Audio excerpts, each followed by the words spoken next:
بسم اللہ والصلاۃ والسلام علی رسول اللہ۔ حضرت سامعین السلام علیکم ورحمۃ اللہ تعالی وبرکاتہ۔ سامعین، جس چیز کا ڈر تھا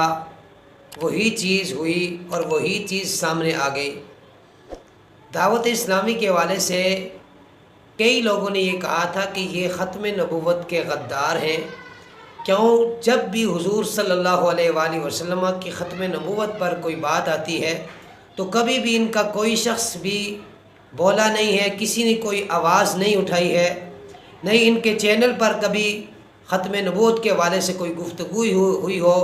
یا کبھی کوئی آواز اٹھائی ہو۔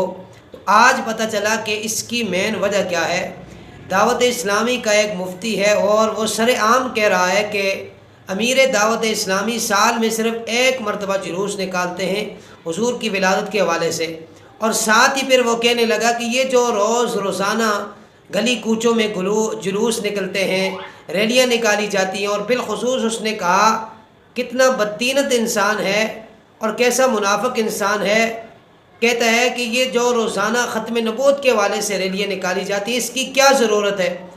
یہ بات یاد رہے کہ حضور صلی اللہ علیہ وآلہ وسلم کی ختم نبوت پر پہرا دینا یہ فرض ہے، واجب ہے ہر مسلمان پر۔ جس وقت نبی رحمت صلی اللہ علیہ وآلہ وسلم کی ختم نبوت پر حملہ کیا جا رہا ہو، اور حضور تاجدار کائنات صلی اللہ علیہ وآلہ وسلم نے اس وقت بتایا تھا کہ 30 کذابون 30 کذاب آئیں گے اور ان میں سے ہر ایک کا یہ گمان ہوگا کہ میں اللہ کا نبی ہوں، لیکن حضور نے فرمایا انا خاتم النبیین لا نبی بعدی۔ حضور نے فرمایا ان کے جبوں کپوں ان کی داڑھیوں پر نہیں جانا، بلکہ میں آخری نبی ہوں اور میرے بعد کوئی نبی نہیں آئے گا۔ تو اب ان کا چیز جو ہے وہ بالکل واضح ہو گئی کہ یہ لوگ ختم نبوت کے غدار ہیں اور یہ غیروں کے اشاروں پہ چل رہے ہیں، اور انہیں باہر سے باقاعدہ ایڈ مل رہی ہے کہ جو ختم نبوت کے حوالے سے بھی اس طرح کے کمنٹس دیتے ہیں، اس طرح کی باتیں کرتے ہیں، ایک مذہبی انسان ہو کر، ایک مذہبی